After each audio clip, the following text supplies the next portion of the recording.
TopMedTalk. Nick Majerison here. This is a sample of a new box set series that we've made for new and familiar listeners to binge on. It's called Editor's Picks. You can find the entire series by subscribing to our newsletter on TopMedTalk.com, the same place you'll find live streaming and content from this weekend's American Society of Anesthesiologists annual meeting. Subscribe now for your free updates. TopMedTalk.com. Monty Mythen here. Welcome to TopMedTalk Editor's Picks series.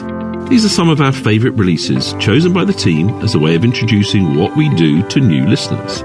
Each of these episodes contains fascinating insights into some of the main areas of perioperative medicine and enhanced surgical recovery. Be sure to check out our website for more details. That's www.topmedtalk.com. Hello and welcome to Top Med Talk. I'm Desiree Chappell, host and managing editor of Top Med Talk, and I'm joined by Monty Mythen, our editor-in-chief. Hello, Monty. Hey, Desiree. Our guest that we have with us, Ross Kerridge from Australia. Ross, how are you? Well done, Desiree. He was the father of perioperative medicine. He's now the grandfather of perioperative medicine. Let's get it going there. So, Ross, you've been involved with perioperative medicine for a long time. Yeah. And we have Lee Fleisher, who's a friend of Top Med Talk, with us today. Hi, Lee. How are you? Fantastic. It's sort of funny because I still remember coming here and Monty's there presenting ERAS, and we would have Henrik Kellett come. And, you know, about 2 years ago in the U.S., in my institution, we had like a champion that we've been doing it for 3-4 years. This is the way we got to go.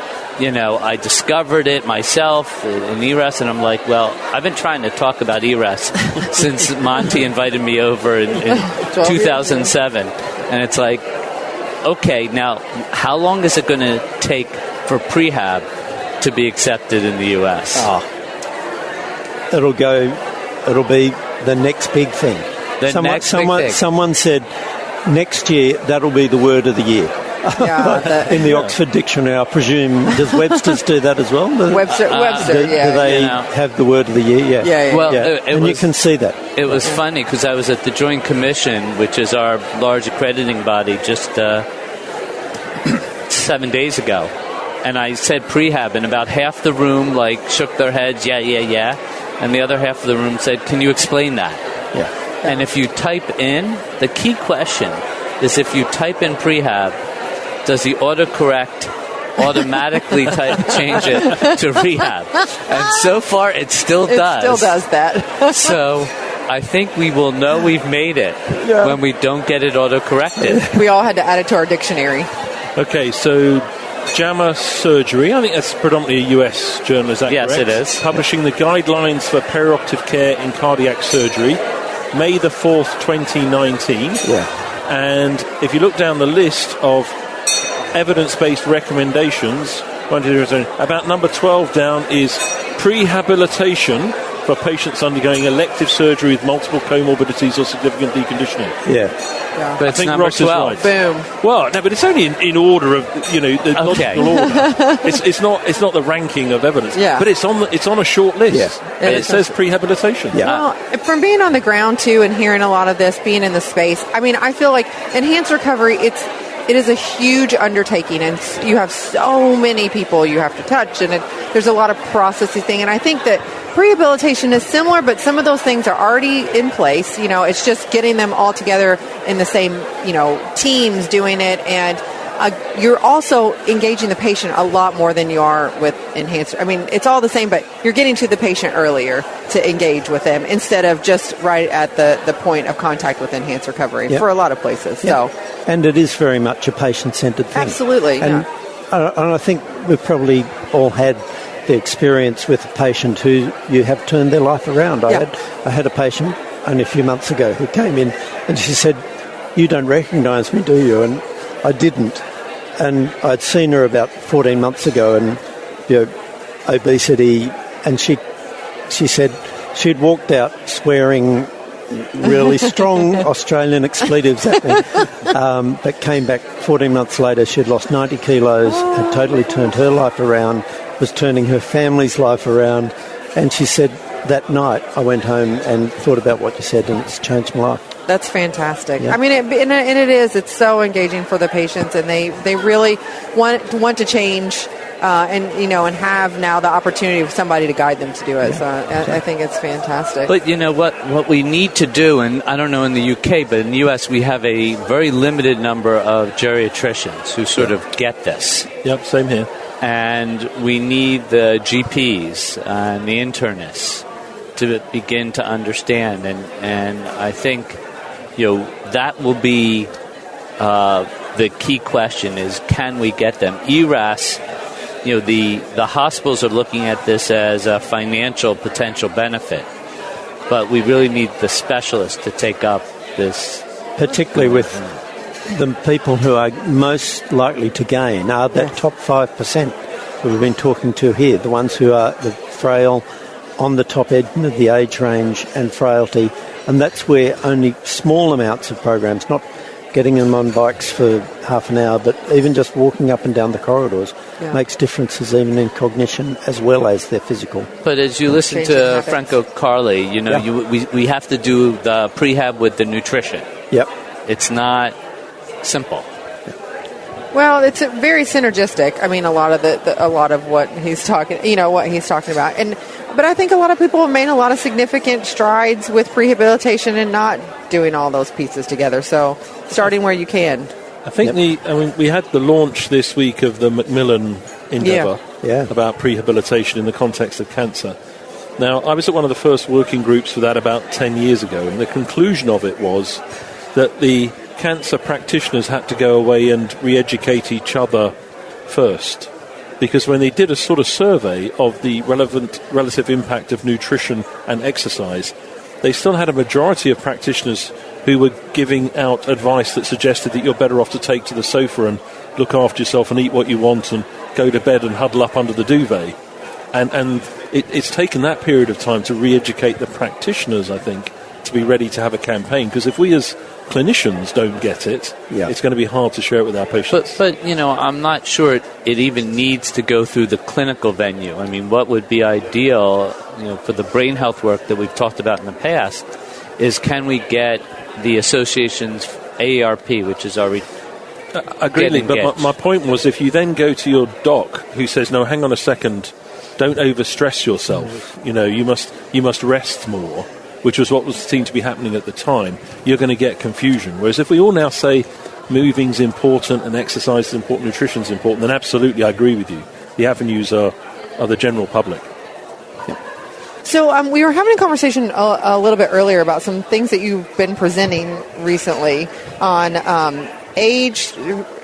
So what's happened? This age-friendly hospital. Age-friendly hospital, that's what it is. So in the U.S., there's something called the Hartford Foundation, which is a group that funds care for older adults. We can't say the silver tsunami anymore, because tsunami has a negative connotation in the United States. Oh, I thought silver had a negative connotation. No offense, Silver's Monty. a good thing. It is a good. Got lots of them myself. Yeah, and so they have teamed up with the Institute for Healthcare Improvement and with the American Geriatric Society and now the American Hospital Association Joint Commission to say, when you're older adult, and Monty in our prior discussions, yes, we should be pediatric friendly and we should be the middle-aged crisis friendly, but our older adults really are having a lot of the complications. Yeah. And the question is the huge amount of delirium we see, the huge amount of deconditioning, the huge amount of confusion. So can we make our hospitals friendlier for older adults? So they came up with the 4 M's, which is let's make sure they're on the right medications, let's make sure they have mobility, let's make sure their mentation is maintained, and lastly, let's find out what matters. So in this shared decision-making world, it's not saying let's do shared decision-making, but really let's understand, before they even get to the hospital, what matters to them so that we can focus on those long-term goals. So that's the question will be, can we transition and make sure our hospitals implement some protocols for the older adult to just check on those few things. I don't know, in the UK or Australia, we have a perverse incentive that when patients come to the hospitals, they get checked for falls risk. Yes. Yeah. And they get measured for falls and falls with injury. And in the U.S., everyone believes that if they have falls with injury, that they're going to get this huge black mark, which is true, falls with injury. But they also extrapolate that because we still measure it with falls. Now, do you want to take a patient, you're an intensivist, do you want to walk them, but they may go to knee, and therefore you have to say they had a fall, or do you want to keep them moving as long as they don't get injured? So I don't know what's happening in other areas. I think both in hospitals and in aged care institutions and just the aged care environment generally, the issues around falls is inducing a whole lot of inappropriate behaviours of keeping people sitting down, avoiding them moving, using chairs, using walking frames, when in the overall scheme of things, most of the time they'd be better being exercised, being allowed to exercise, being encouraged to exercise. But it's not happening. It almost feeds into the prehabilitation. Yeah. I mean, totally. If you get them moving before, when they come in, you can keep them moving better.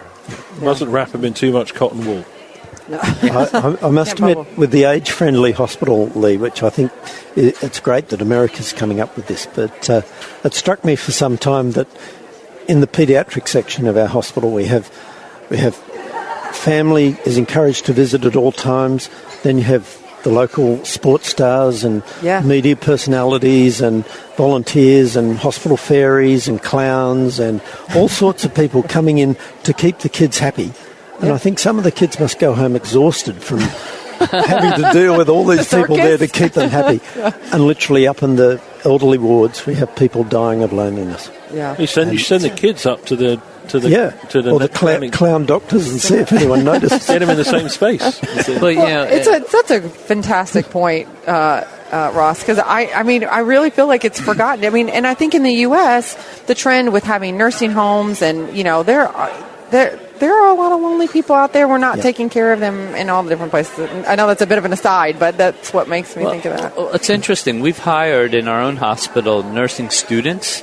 Mm-hmm. Either, I don't know if they're hired or they're volunteers. Like to come internships. And just talk with the older patients, help them around. Sir Norman Foster is designed our new hospital. Oh. So... Yeah. The Angel of the North. Is that right? Yeah. So it's going to be funny in that my understanding is we're going to have Apple TVs in all the places. So the question is, can you go talk to your friends and family via your Apple TV? Oh, like FaceTiming. Yeah. Yeah, FaceTiming people. Huh, that's really interesting. I don't know. I mean, I think it's one of those things where I think we should be doing all of these things anyway, really. I mean, with, considering the 8 different ages. I mean, I think some of the things that we do in enhanced recovery and perioperative medicine, I mean, we are addressing those things. Ross, I mean, what are you guys doing in Australia now, I mean, as far as this goes? As far as aged care, there is a Royal Commission, which is the equivalent of Presidential Commission in the US. I'm not sure. Do they have Royal Commissions in Britain? Yeah, when you're not talking about Brexit? We do. But no. It's a very hot topic at the moment, a Royal Commission into aged care and nursing homes. And so there is a big community concern about what's going on in this sector and care for the aged. But hopefully there will be some good things come out of it. Well, we're all involved in anesthesia as our background, and the question is, traditionally we've never been involved in that outreach before the patient comes to the hospital, other than, hey, you may come to a pre-op clinic. And I think here in the UK you certainly are getting more engaged with Monty and Michael and Denny and others' leadership. So the question becomes, what should our role in making sure that patients are informed? I saw what the Royal College is doing with the videos. I mean, how do we make it that patients are, they're starting to talk to their GP, let alone their surgeon, and get them informed about what they can do to get themselves ready? Yep. I think there's the mood music is if our National Health Service is going to survive, which we all hope it will, and thrive, we've got to do more caring and less clever, is the sort of strapline at the moment. Because the caring bit, and particularly the care of the elderly, and keeping them safe and secure, is that's the core of society. And if it's going to be a National Health Service, that has to be a priority. Well, and you may know in the U.S., the Democratic candidates are talking about Medicare for all, which essentially is the NHS. Yeah. And you should be able to do it, because we keep referring to this. You spend more out of your GDP on healthcare as your equivalent of an NHS embedded within your total spend than we do. You've shown us that data before, Lee. Yeah. Your tax expenditure on healthcare is a higher percentage of GDP than ours. Absolutely. So you're already spending the money. All right, Ross, I have a question. I think we better wind up. I know. I know. I'm not starting a war. It's good news. Well, yeah. So we haven't had many people from Australia that we've interviewed and heard much about what the healthcare system looks like down there. So just as a contrast, or maybe similar, what is the typical? I mean, what does it look like there? I'm sure it's like everywhere else. We have a real mishmash because there's a very active private sector. So 70% of surgery is done in private hospitals in Australia, much less in New Zealand. New Zealand is more comparable to the NHS. But in Australia, we in fact have 8 different health systems because it's all state-based. The community health care is federally based. So the federal government pays general practitioners. The state governments pay the hospitals, the state hospitals. And they're all different. So it's a very confused system. But seems to work. Nevertheless, we get good results. Well, so you guys have great results there. We have problems, and we have challenges, and we have huge opportunities as well. But I think we can all learn from each other.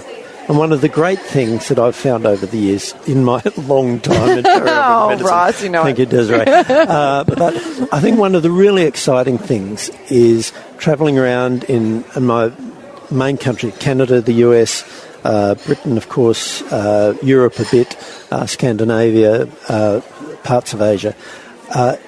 All these different systems, but everyone's coming to the same conclusion that ultimately the process works, and the process, the model of care that we're coming up with of very structured early preoperative assessment, preparation systems, prehabilitation, and structured recovery, whether you call it enhanced recovery or whatever.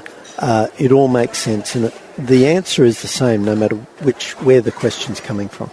But in that a really exciting thing. It is. In really that exciting. context, we actually have to give an homage to Monty and Mike and Mark, the founding fathers of EPOM, because this has been the place where a lot of different thought individuals have correct. Yeah. And we've taken them back, and we do some variation, bring it back here, and get critiqued.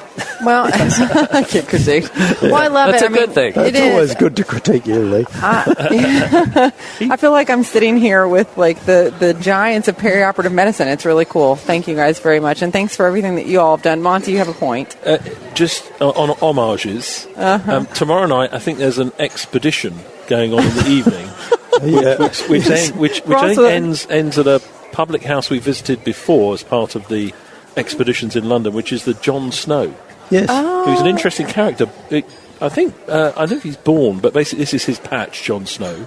If you look up, we're just on next to Russell Square here, and he was at UCL for a while. He was a graduate from the Newcastle Medical School. There we go. I knew it. Newcastle on Tyne, not Newcastle in Australia. Yeah. I think he did his later work down here somewhere. Yeah, and then he came down here and, epidemiology. Was the father of public health and the father of anaesthesia, wrote the first anaesthesia textbook. And we're going over to have a look at the public house called the Jon Snow, which is next to the pump. The pump. The pump. Which is now on Broad Street. That was Broadwick, or was it Broadwick? No, the other way around. It was okay. Broad Street, and it's now called Broadwick Street. So do we have time to say what the pump is? Yeah. Because a lot of people, thank you for saying who Jon Snow is, because there are a lot of our listeners that may not know. May think it's Game of Thrones. Yeah, there is another Jon Snow, I gather. No, well, in 1850-something or other, there was an outbreak of cholera in Soho, and Jon Snow was the one that realised that the common source was one of the water pumps in what was then Broad Street, now Broadwick Street. But not only did the science, but got on to the people who had power, particularly the local vicar, I think, to force the authorities to take the handle off the pump. So thereby saying, look, rather than putting a sign up saying, drink this water at your risk or whatever, said, no, the government's got to step in and take the handle off the pump. And I think we're going to have to look, there's a more complex story there related to a local brewery and people drinking light beer as an alternative to the pumped water and him mapping out the various outbreaks. We'll go into that tomorrow. Yeah. Okay. next time. We're on very thin ice there. Well, on that note, gentlemen, thank you so much. And thank you for everything that you're doing for evidence-based perioperative medicine and to move the needle in the world, because all of you have very strong voices, and I think it's pretty awesome. So thank you very much. And thanks for listening to Top Med Talk. We'll catch you next time. Cheers. Top Med Talk. Desiree Chappell here. Just a quick reminder, subscribe to Top Med Talk. We're a daily source of news and conversation focused on perioperative care. We bring you all the latest talk from all the major conferences in the perioperative space. We can also be found on Twitter, Facebook, LinkedIn, Instagram, and we now have a free mailing list with special offers and additional goodies for subscribers. Go check us out at TopMedTalk.com. That's www.topmedtalk.com.